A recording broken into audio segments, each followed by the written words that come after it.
Good morning, good afternoon, good evening, and good following morning for our Australasian, New Zealand friends. Today is AMA number 27. It is September 24th. Quick shout out, happy birthday yesterday to my mom, and happy birthday today to my niece, Yulson, who's a little young. She's 1 year old, little young to be watching. Very good to be with you guys today. Benji, the stylish glasses are back. Yeah, I'm supposed to, the eye doctor, I had a little problem with my eye. I'm supposed to wear the glasses for a week or so, not put my contacts in. So thank you for appreciating my glasses. Today we have actually two very special guests. One is a JCC member, Serhii Chupryna, who was the victim of an anti-gay attack last week. We'll hear from Serhii how he's doing, and then I wanted to delve a little bit into issues facing the LGBT community in Poland. So my guest will be Marcin David Król, who is an activist in the LGBT community here in Poland, who actually is born in Krakow. Very interesting guy, and we're going to talk to him a little bit after we check in with Serhii and see how he's doing. Oh, everyone's loving the glasses. Hi, Rich. Thank you. Linda, Boker Or, Boker Tov to you. Saul Schachter from the metropolis of Seacliff, checking in. Good to see you guys. Don't know where Jeffrey Rolad is yet this morning. All future Ride for the Living participants should receive a pair of those glasses. Benji, I'm gonna have to get you a pair, actually. They're just kind of regular glasses. I got them years ago. See, glasses. I don't really wear them too often, but I do like them when I have to wear them. So there you go. What's going on? Well, Rosh Hashanah is going on. It is a new year. Of course, the old year ended with a punch to the stomach with the death of absolute legend, icon, incredible woman, justice, leader, Ruth Bader Ginsburg, which was very, very difficult for all of us. I think that many of us, when she was sick in the last few months, sort of thought, oh, okay, you know what, at least, you know, we understand that she's old and not well, but it's too close to the election. So even if something would happen now, I think that we're safe with that. That, of course, was incorrect, as the Republicans, all bets are off, no idea of honor or just correct, I think, behavior, going exactly against what they did when there was almost a year left in Obama's second term, of refusing to vote on Garland, the Obama's nominee, with the idea that 10 months was far too close to the end of the term to be able to do that, and now we see it 1.5 months before. So just this idea of, I don't know, to me, I think the Republican Party is looking at the short term.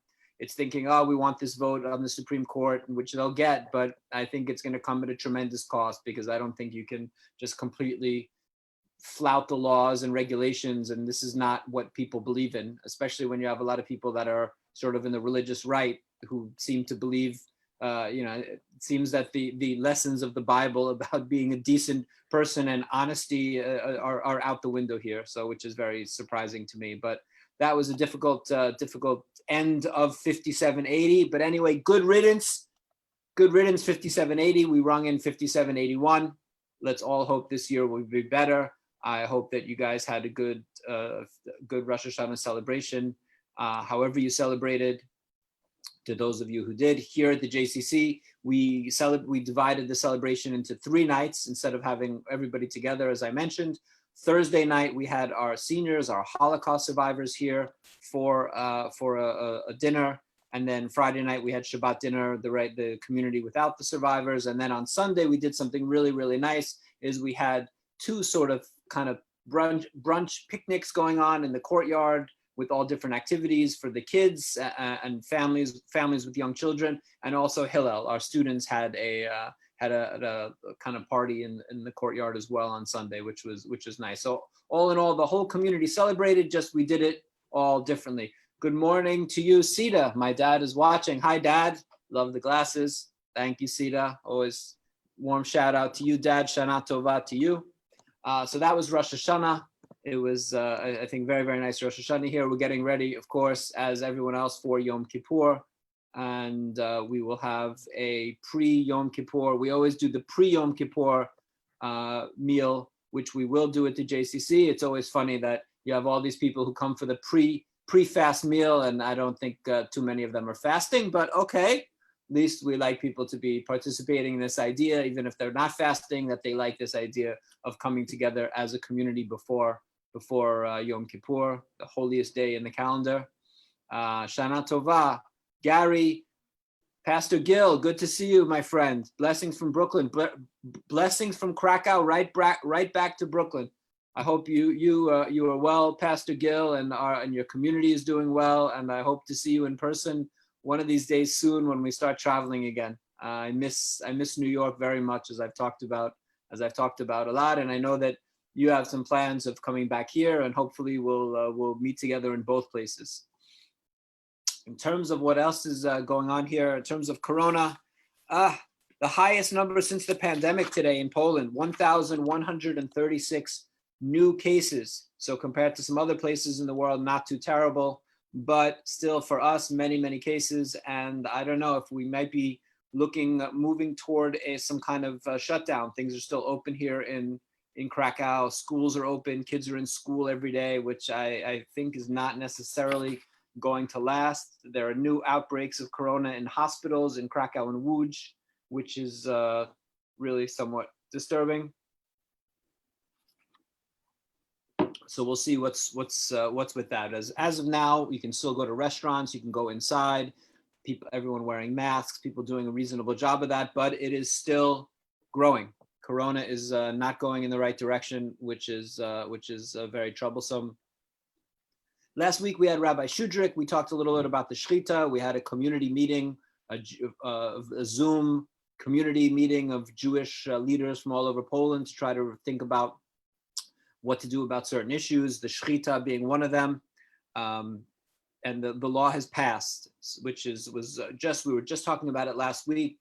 The Polish government did pass the law which outlaws fur farming, but as also part of the law, they outlawed religious slaughter. For us Jews, shechita, for the Muslims, halal, for export, which for us really means that there won't be, I think, any shechita, any really kosher food produced in the country, because it's such a small enough community that it only makes sense to slaughter the animals if you're going to export them and then hold some back for our community. If you're going to just do it for the Jews that live here, it wouldn't make sense to have these, big factories really of producing, of killing animals. I don't say it lightly, but we sometimes use these euphemisms which make it sound nicer than it really is. Good morning, Lori. How are you, Lori? Good to see you, Lori in LA. It's always strange, especially speaking with Rabbi Shudrik, that he's been a vegetarian for 35, 40 years. I've been a vegetarian for 25 years. Whenever we find ourselves just defending or explaining the situation of shechita in Poland, he's of course leading the battle, and I sometimes give a statement here or there. I'm not really directly involved with dealing with the government with that too much, but I just find it incredibly hypocritical to outlaw shechita, to outlaw one form of this religious slaughter. To me, if you want to make the whole country vegetarian, I'm the first one on board. Let everybody be vegetarian in Poland, but I don't think that you should just outlaw the way that we've been doing this, especially since we've been doing it for thousands of years this way. And the whole purpose, the reason that we kill animals the way that we do is so that they don't suffer. And the Torah and Judaism is very, very good on animal rights. And really nobody has too much right, maybe except the Jainists, to lecture to us about animal rights. Ava, hello from stormy Warszawa. Stylish glasses. Thank you. Everyone likes my glasses. I might have to keep them on and not the contacts. Although it feels very strange. To be honest, I'm pulling them on and off all the time. Not used to wearing glasses. Hey, Kathy Langhouse. Good morning to you. Good to see you.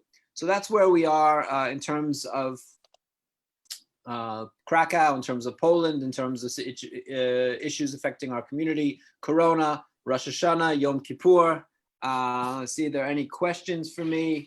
My wish for 5781, that Corona will end and that the world will get back to normal. But before that, my wish beyond everything else is that Donald Trump loses the election and leaves the White House. He's saying that he said yesterday, I couldn't believe I woke up this morning. He's not sure if he'll accept the verdict.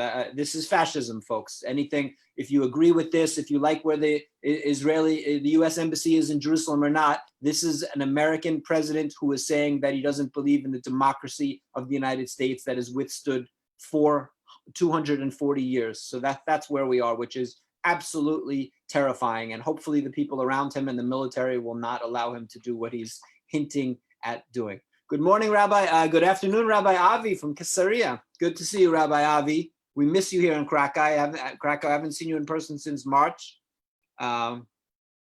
So that was my wish, is that Trump leaves office. I'll take two wishes, and that Corona, we see the end of Corona. Next question, will the JCC have its award-winning sukkah? Of course we will. We will build a beautiful sukkah. Sukkah to me is very much a holiday, a good holiday for Corona.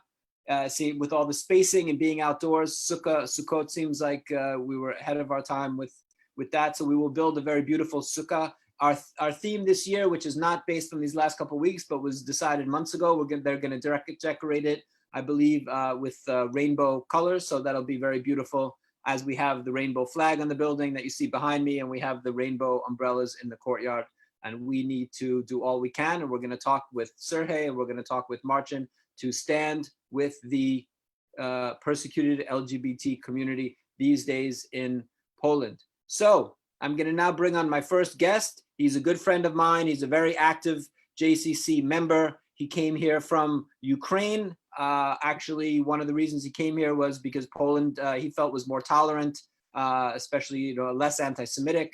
And he had an unfortunate, he didn't have an unfortunate incident. Something very unfortunate happened to him last week, 10 days ago or so. So it is my great privilege to welcome Serhii Chupryna, who I don't see on camera, but welcome, Serhii. Are you on camera or no? Yeah, I am. I should be, at least. Let me just check once again. Can you hear me? Oh, no. Yes. Oh, he's coming in. There he is. Yeah, hi. That was a dramatic entrance. I Hey don't there. hear you, Serhii. I hope that's... I don't know Is everyone why. else here, Serhii? Is it just me? Uh-oh. Do you guys hear Serhii? I don't hear him. Hola. Hey. You sure you don't hear me? Now I hear you perfectly. There we go. I think it was me. Good afternoon, Serhii. How are you? Hi. I'm doing great. I'm doing very good. Thank you. What a lovely glasses you have. I've seen Benji commented that, like, if I don't compliment your glasses, I'm not eligible for Right for the Living. That's right. Everybody got to get in on everybody likes my glasses. Thank you. Serhii, how are you? They're amazing. I'm good. I'm very, very positive now, all back and healthy. No bruises, almost, no nothing. So all good. So tell us quickly, because as you know, I'm going to talk to you, and then we're going to bring on Marcin, and we're going to talk to Marcin a little bit about sort of issues affecting the LGBT community today in Poland. Tell us quickly, Serhii, what happened to you? I was attacked in the street for having long hair.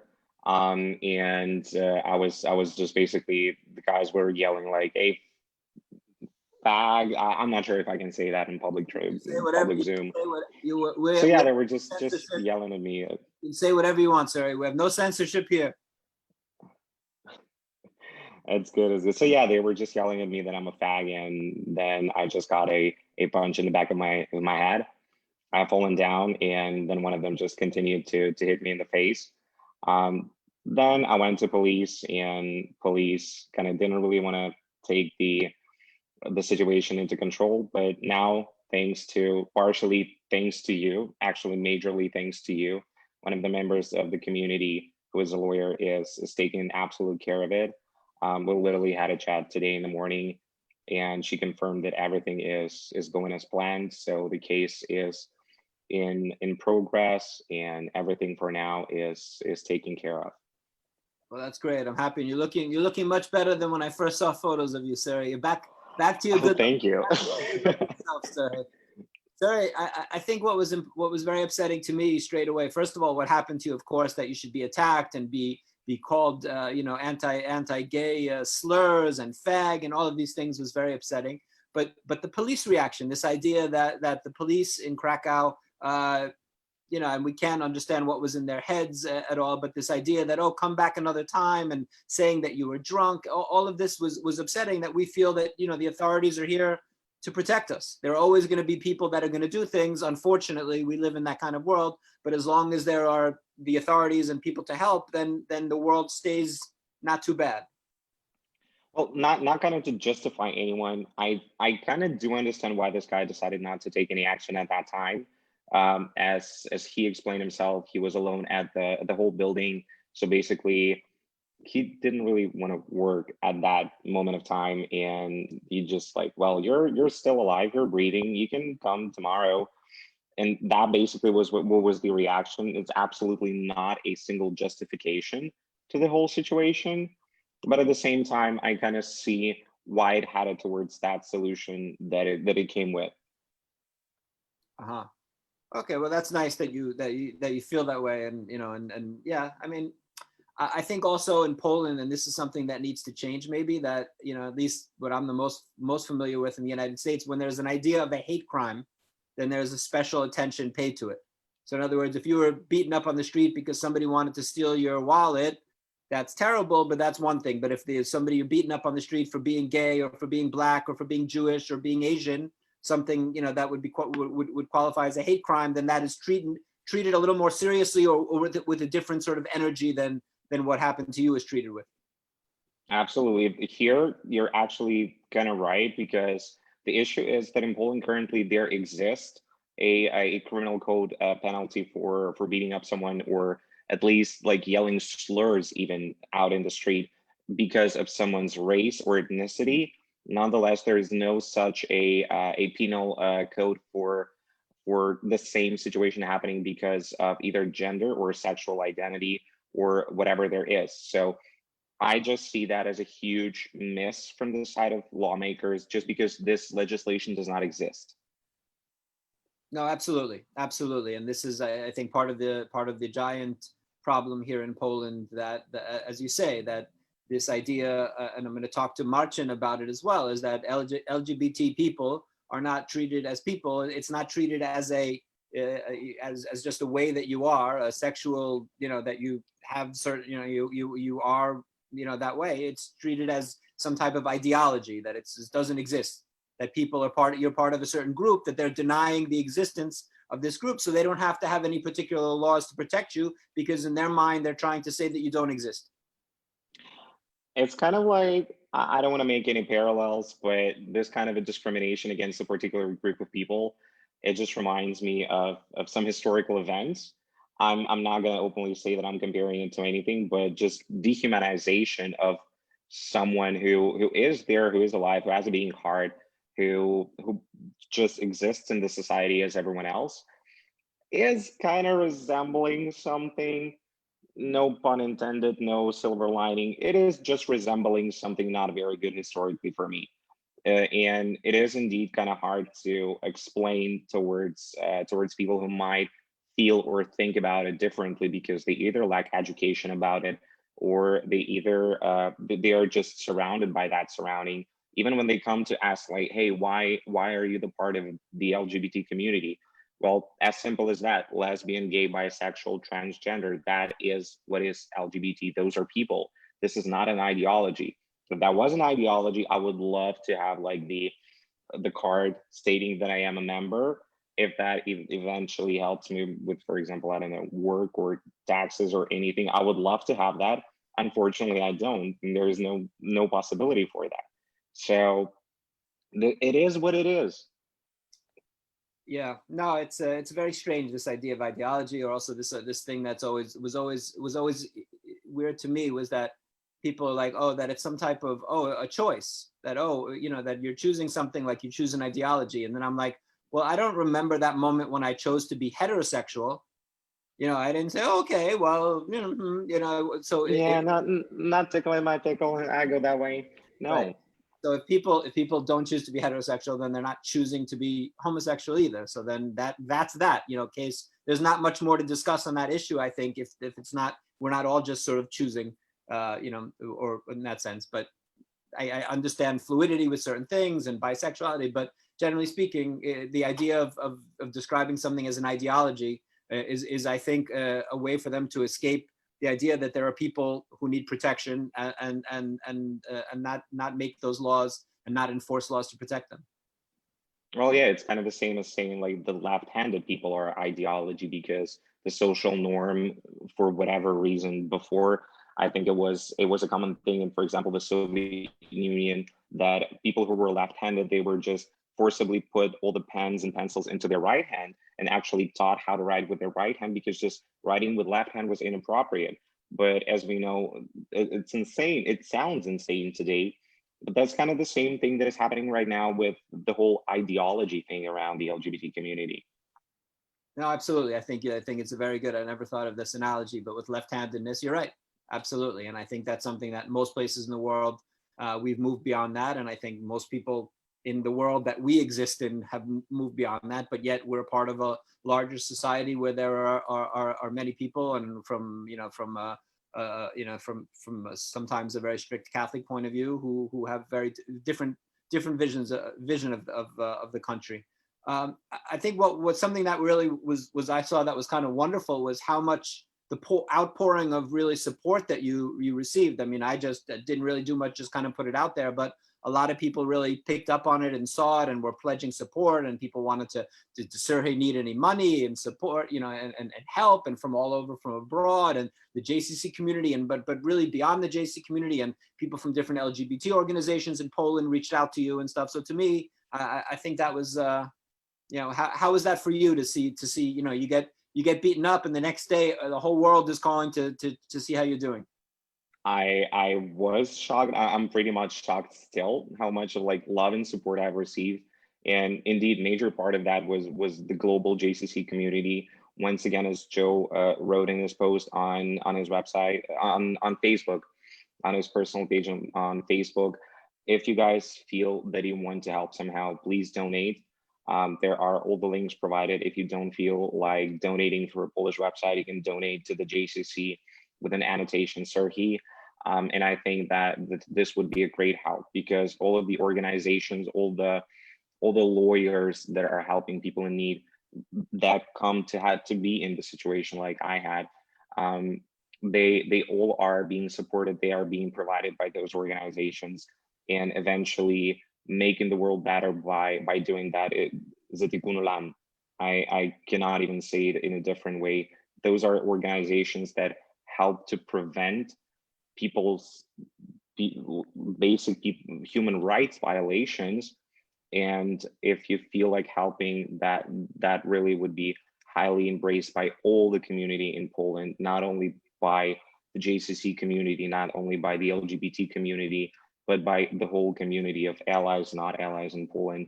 This is just making the world better. And I'm really heartwarmed to hear all the words of support from everywhere around, literally all the people that I know, that I don't know.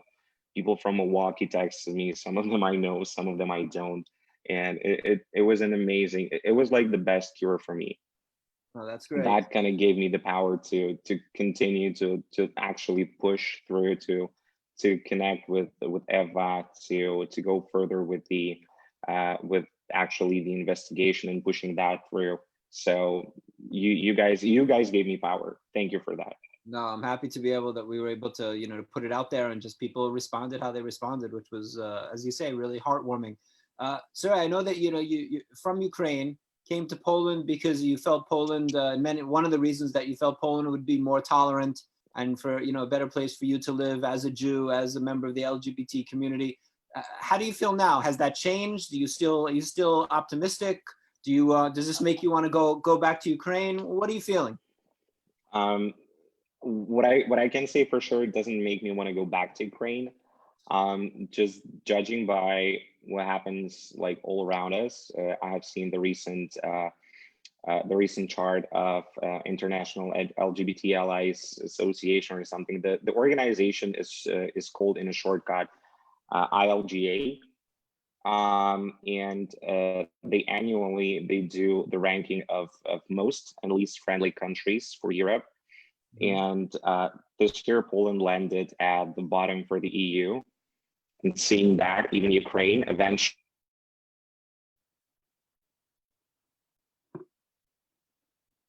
So the legal protection, the overall sense of the community, et cetera, et cetera. So even Ukraine got like, I don't know, 5% more than Poland. So eventually Poland was like in the bottom 5, in the least tolerant 5 countries of the Europe, including the countries of the European Union and all the surrounding countries geographically. Having said that, Poland was ranked as the least tolerant country towards LGBT issues in the EU. And that indeed makes me think of maybe going further from Poland. Yeah. But we'll see how it changes. It really, currently the situation is just being warmed by the politics and the way that the rhetorics in politics do work.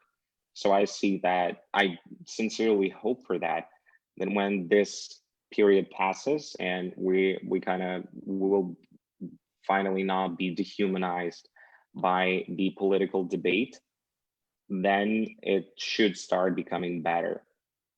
Yeah, let's hope so, Serhii. And nothing makes me nothing really makes me sadder than to see young, intelligent, wonderful people who've come to Poland, who have so much to give, especially to our small Jewish community, who then, because of the situation, think of leaving, whether it's because of anti-Semitism, as it has been sometimes when things, rear their head, or anti-LGBT sentiments or actions. It's very sad when the government doesn't do all it does. And I think that sometimes it's, the people are the people, but the government is responsible for tempering the worst nature of people. Needs to be controlled by the government, and everybody needs to be protected. But I'm happy you're doing better, Serhii. You were always here for you, and we're so happy that you're a part of our community, and I'm happy that the whole world was able to show you so much love, Serhii. So be well, Serhii. Shana Tova. Thank you so much, Shana Tova. Thanks to all you guys. Have a great day ahead. Shana Tova. Okay, be well, Serhii. Thanks, bye. And my next guest is going to be Marcin David Król. Marcin is a very interesting guy, born in Krakow, which means that we already like him. His grandfather survived Auschwitz. He's a musician. He's a violinist. Played all over the world, all over the US and Canada, all over the world. He is a cantor in his Reform and conservative synagogues as well. So very, very interesting guy. And I'm excited, and an LGBT activist in Poland. He's recently become an activist, a lot more active, and we're able to talk to him and hopefully understand a little bit more. We spoke to Serhii about his experience, and I want to speak to you, Marcin. Welcome.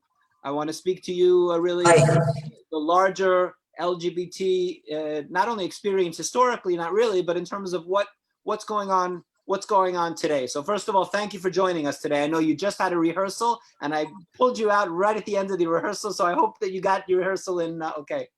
Yeah, thank you, Jonathan. It's my pleasure. Thank you so much. It's really an honor to be with you and to have this possibility to, to share the experience. And also, I want to thank you so much for support. I watch what you and JCC is doing for my community. So thank you very, very much for that.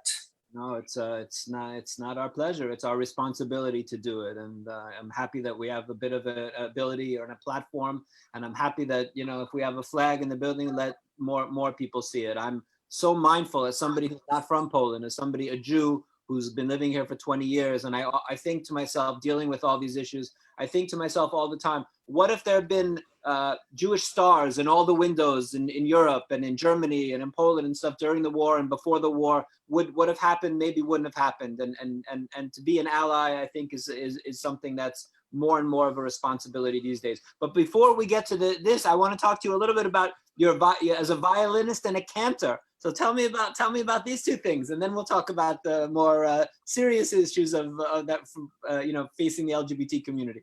Yeah, so I am a violinist. I started to play the violin when I was 7, so it's pretty long story.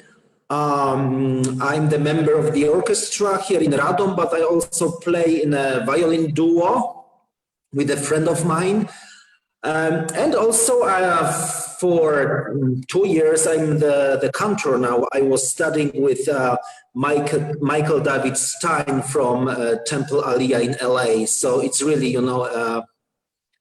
it's a gift, to have a possibility to study with such an amazing cantor and a human being, So this is a busy time for cantors now, the high holidays. So this is, oh my gosh, Kol Nidre and the Unsana Tokef and all the biggies. Yeah, and the thing is, they want me to play and to sing Kol Nidre. Hopefully not at the same time, but yeah, it's crazy, but I like it, it's really I'm very excited. I'll be in Krakow, by the way, for Kol Nidre, so. Oh, wonderful! So see you in Krakow. Yeah. Excellent. So, Marcin, I've been in Poland for 19 years, and I felt that from the time I came here, I lived first in Łódź, but from the time I got to Krakow in 2002, I started to see. I felt like I saw a lot of progress, and when I first moved here, I never saw a couple holding hands, 2 men, 2 women, didn't exist. And then over the years, 2005, 7, 8, 9, 10, I felt that things were getting better. In other words, as someone coming from New York City and somebody living in Israel, seeing gay couples was the most natural thing. It was no big deal to see people. And then in Poland, none of that. And then it started slowly. I started to see it. So it felt like there was progress. And now it seems like things are going backwards. Is that the case? And of course. So what do you agree that there was progress and now it's going backwards, and why? Yeah, I think the main thing is the Catholic Church. I'm sorry to say it, but this is the truth. The Catholic Church and also the Peace Party, they use the minorities to get more power. I was really terrified back in 2015 when they used the refugee crisis, to make people, to get the voters, right? They used the terrible tragedy of millions of people in Syria just to get more voters. And it was like a wake-up call. And I realized who those people are. And I was so sorry that the Polish people, they bought it, they voted for them. Yeah, and then came the another minority, LGBTQ minority, and I think they use us, to get more votes and to make people afraid of us. I think. If people are afraid of something, you can manipulate them, right? You have more power. No, I think you're exactly right. And the refugees, the refugees weren't even trying to come to Poland, and they were issuing all these statements about these refugees that with parasites aren't going to come to Poland, and they weren't on the way here anyway. It was a complete not issue, but it was, you realize then that this was just, this is classic Orwell. You need, right. to manipulate people when you always need an enemy. And sometimes it's been the Jews, and lately it's not really the Jews. So, this is also, to me, it could just as easily be the Jews, and it's not. And that's why I think also many of us in the Jewish community really are very, from the chief rabbi, who's an Orthodox chief rabbi, is incredibly mindful and involved with what's happening today in terms of LGBT issues. And mentioned, I was on a call with him yesterday, and he was talking about how he spoke to the president, a couple of weeks ago about these issues. Yeah, I'm really so thankful, and I'm really proud to be Jewish, when I see how the Orthodox rabbi is doing, with all this issue comparing to the Catholic Church, who is brainwashing people. And I think they try, they have problems with the pedophiles among themselves, so they try to, find the other group to manipulate people and just to focus on another people that people don't focus on their problems actually. So something that's to me is I think really upsetting, and I talked a little for a second about it with Serhii, is that the government doesn't refer to LGBT people as people, right? It doesn't say the LGBT community, never. They refer to it as an ideology, as if we're talking about, I don't know, Trotskyites or Marxists or something, that not just people who are the way that they are. And is this strategic? Is this a form of dehumanization? Do they do it because they believe that, or what do you think? Because it's someone like me coming from outside of Poland, it seems ridiculous to call it an ideology. It's insane, it's insane.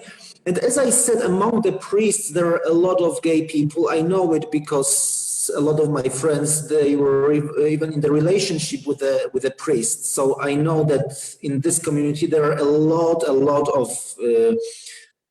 gay people. So I think that's how they try to hide themselves,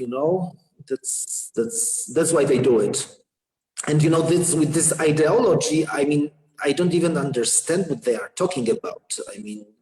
And how can it be possible in the middle of the Europe in 21st century? How can you, as you said, dehumanize the group of the people? Yeah. Right. It's almost, it's to me worse than saying, here are these people, there's a group of people, we don't like them, they're this, they're that. That's bad. But to not even say that, you're denying them their humanity. There's an ideology, right? Very, very upsetting. So what's being done?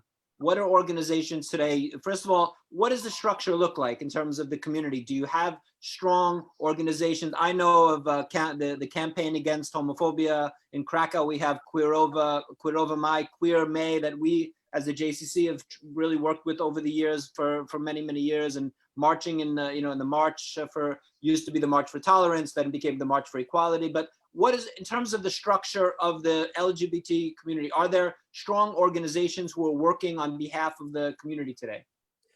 For sure, Campaign Against Homophobia is doing a great job. They just went to the European Parliament, and the European Union, they started to react, right? So they said there is no place for LGBT-free zones in Europe, and also let's hope for that the future president also said that, right? So he reacted. So this is amazing job has been done. I myself, I did in June the Pride Month online. I was doing the interviews with the queer people, but also with our allies, because I think that our allies are even more important. I personally think that the most important thing is to get as many allies as possible, and number two, come out from the closet, and also outing politicians and outing the priests who are, they are gay themselves, but they are, how do you say, to hide themselves, they are accusing us of being ideology. So I think we should out those people, like, for example, Kaczynski, or the other bishop, I forgot his name. He has a boyfriend now from Italy. I forgot his name. He's gay also, and he's he was in Vatican for so many years. Yeah. You mentioned something that I think is worth talking about, that's been even picked up in the international press recently, which is LGBT-free zones. Is something that just sounds so completely horrible and terrible and ridiculous to people that it caught the attention of the the world media. So maybe Yeah. talk a little bit about what that means. It's not clear to people, I think, who aren't in focus. It's not clear for me either, but as far as I know, that's what they say. They have nothing against LGBT people. You can be gay yourself if you want, but what they say, they are against sexualization of children. Yeah, but they sound against promotion of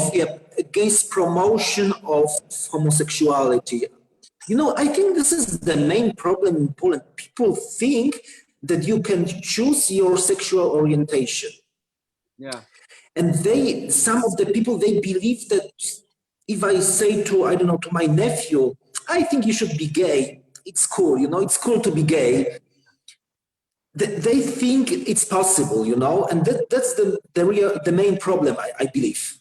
That's always been fascinating to me, this idea, because to be honest, as a heterosexual male, I don't remember that moment when I made the choice. Yeah. Yeah. I tell to my friends, I also tell to my fellows, the homophobic fellows, give me this button, which when I push the button, I become straight. Give it to me, because I would do it. Honestly, Jonathan, because it would be just more convenient, to be straight, to have wife, children, and not to fight for my basic rights. Yeah, it seems like an odd idea that people are choosing to be something that's historically persecuted, and what would the logic be there?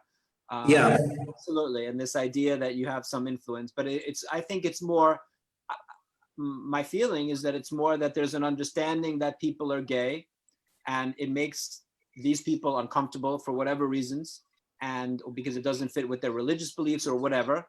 So they want people to just repress themselves. They would say, if you would say, oh, I have, in other words, even Judaism is no, you're allowed to be gay. You just you're not allowed to act on it, right? Yeah, You can't have gay sex. You can't have intercourse with another man. You can be gay, which is the way that they draw a distinction. So in that idea, you're just supposed to repress your sexuality, which we understand, of course, is something that, doesn't matter heterosexual or homosexual. This is not what people generally are able to do or should do. And exactly. The statistics and what you have is an incredibly high rate of suicide and attempted suicide among LGBT, young people, especially around the world, who are being taught that how they are is something that needs to be fixed and needs to be hidden, not hidden, but fixed. And this is, I think, the danger. Yes, and the research has been made, and a high percentage of the LGBT teenagers and youth, they think to commit suicide because they just cannot stand all this, what's going on in Poland right now. Yeah, no, it's really tragic, and I think that the hope for the country, in some ways, first of all, that people need to be allies, and stand up for each other. Whoever it is, whether it's the LGBT community or Jewish community or Asian community or anybody else. Also this idea that the European Union needs to flex its muscles a little bit, I guess. And absolutely, yes. You have Poland on one hand complains about the EU and doesn't like this and doesn't like that, but then every highway in the country was built with money from the EU, and the airports have been expanded, and farmers and people are getting money. So you can't have it both ways. I think I would like to see the EU be stricter, and if Poland doesn't live up to certain democratic ideals, and starting with the way that the LGBT community is treated, then they shouldn't give any money, get money from the EU. Absolutely. And Jonathan, you are here for 19 years, so I'm sure you see the difference, right? How this country developed, how this country changed. And me, myself, I was in Germany for 6 years. I went to study there. And then, meanwhile, Poland joined the European Union, and I was like, wow, I was so proud, of my country, and I decided to come back. It's because it's easier, and I have never even thought that things like those, this LGBT horror, so I would say, will happen. I really cannot believe. And I think, yes, that the European Union, it should be stronger. They should stop giving money until the LGBT free zone will be, wiped out. And are you getting help? Are the LGBT organizations inside Poland getting help from organizations outside of Poland, whether it's in Europe or the United States? Is there an understanding in the world that the LGBT community in Poland is feeling threatened and more threatened, and that they need to help? Or is it just mostly Polish LGBT organizations on their own? I mean, Polish LGBT organizations, they do a lot of amazing job, but we also got the I call it like mental support. I mean, like New York Times and BBC, you can find the article about it. And it's really very, very important that the world knows what's going on. No.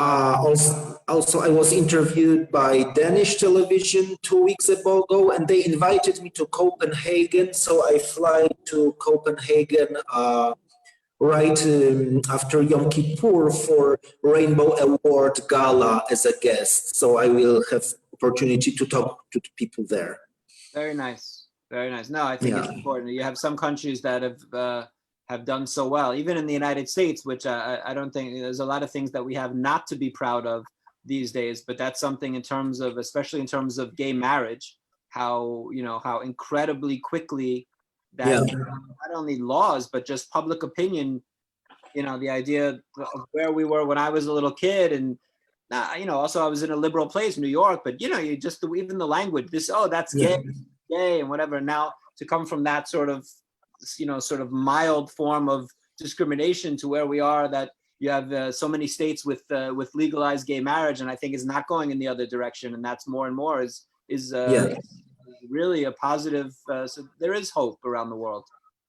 Yeah, I think so too. And people, I think that the society, sees that we are not a danger for a people, for, let's say, the heterosexual family, right? We cannot disappear, right? And that's what I said. I will tell it again. We don't want to change other people's orientation. We just want to have the right to get married. I'm pro marriage equality, but I mean, I can have discussion with people who don't agree with that. We can discuss, right?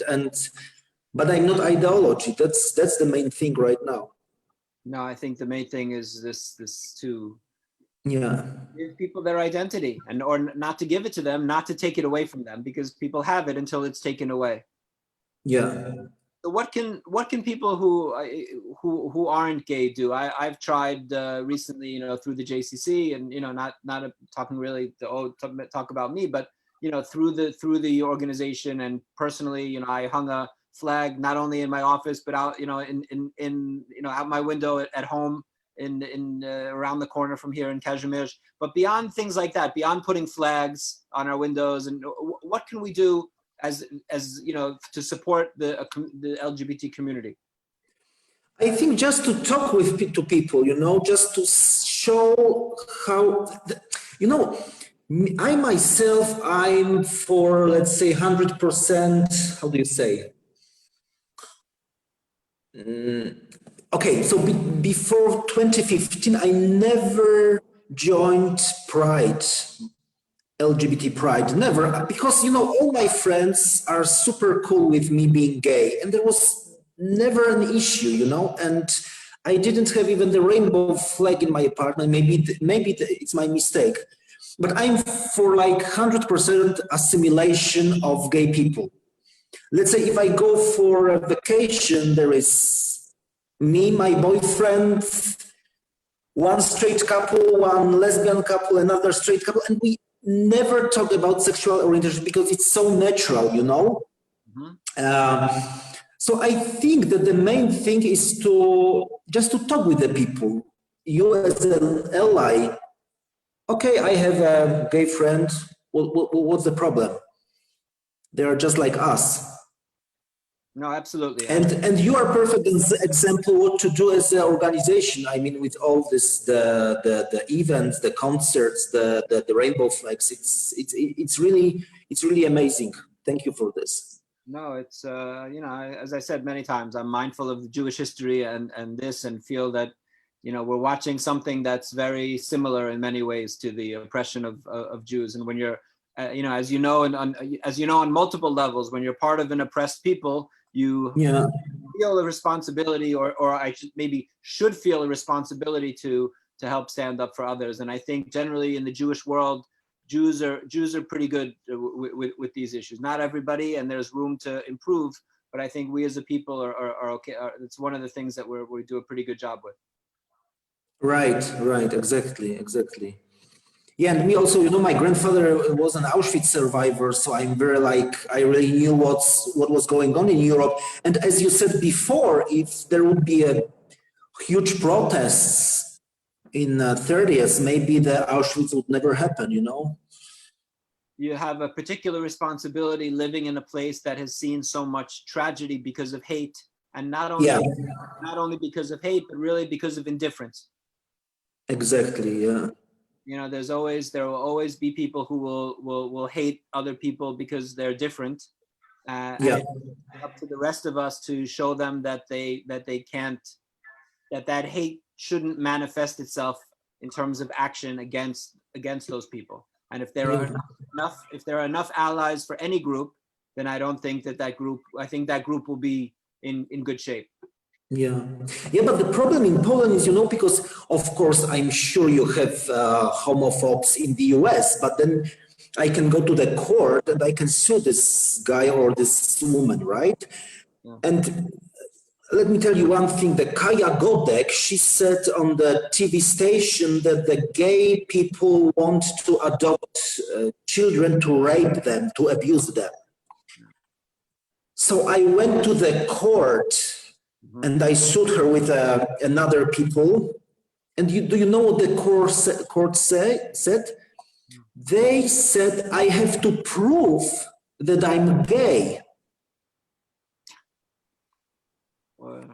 And I lost, you know, I mean, we go to the higher court now, and I will not stop. I mean, if it's necessary, I will go to the Strasbourg. But the law in Poland doesn't protect us, you know, that's the problem. Poland doesn't protect us, but doesn't protect the LGBT community. Yeah. Especially feel that, you know, as a Jewish community, we do feel protected. And they do a decent job. We have issues, of course, but, you know, we can say seeing the difference between how the two, let's say, minority communities are treated is very stark. Of course, the numbers, there are 100 times more LGBT people in Poland than there are Jews, for sure. Yeah. So, of course. I mean, we had Jewish. Do you know that we had the Jewish bloc in the Warsaw Pride last year? Yeah. Yeah, we had a beautiful rainbow flags with the Star of David. It was amazing, really. So I saw many photos on Facebook. I think Emil posted some photos. Emil Jerzowski, yes. So listen, you know, I wish the situation were better, but I don't know about you. I'm generally optimistic, and I think being Jewish in the world, you have a built-in optimism, because look at all the stuff that's happened to us in the past, and yet we're still here, and we're still, you know, doing our thing, and proud to be Jewish. And I think that it's, you know, similar with the LGBT community. You have to be optimistic, because although things look bad in Poland at certain points, the overall people are more accepting in the world, and that includes average people in Poland. Right. Yeah, I think this is, you know, this is the part of the process. We are in the middle. I think we are in the middle of the revolution here in Poland. I hope there will be no victims of this revolution, and I'm optimistic too. Yeah, and thank you so much for your support. This is really amazing job what you do. No, it's an honor to do it. So I have a couple questions as we sort of move toward the end. I'm very mindful of time. One, are you on team? This is a very important question. Are you on team Latka or team Hamantash? Excuse me? Latka? Do you like latkes or do you like hamantaschen? Yeah, the thing is I'm vegan, so it depends. If there's vegan version of latkes. Vegan, I think you can do both vegan. Yeah, but I think I'm more into latkes than hamantash, yeah. Me too. Excellent. And always question I always ask everybody at the end, what are your 3 favorite movies? 3 favorite movies. Mine Vaganti, this Italian comedy, Mine Vaganti. Then Out from the Dark. This is amazing story about the Israeli and Palestinian gay couple. Okay, I'm gonna look it up. I don't know. Out from the Dark. Okay. Yeah. And number 3, I think the Polish movie, it's called Miś, Teddy Bear, the Polish comedy. Yeah. Classic comedy. Well, I think you have the most most sort of highbrow, highest culture of the movies I usually ask, and it's like Titanic or something. But very good to hear. As an artist, I would expect nothing less. Marcin, thank you so much for joining us. I'm happy that things are going well. We're happy to hear from you. Things will hopefully get better in Poland. I think we'll get a little bit worse, and then hopefully get better. Wish you Shana Tova, Gmar Chatima Tova, and see you in Krakow. Thank you. Same to you. Thank you, Jonathan. Thank you very much. Thank you. Be well, my friend. Bye. Thank you, everyone. Gmar Chatima Tova, Shana Tova. Shana Tova.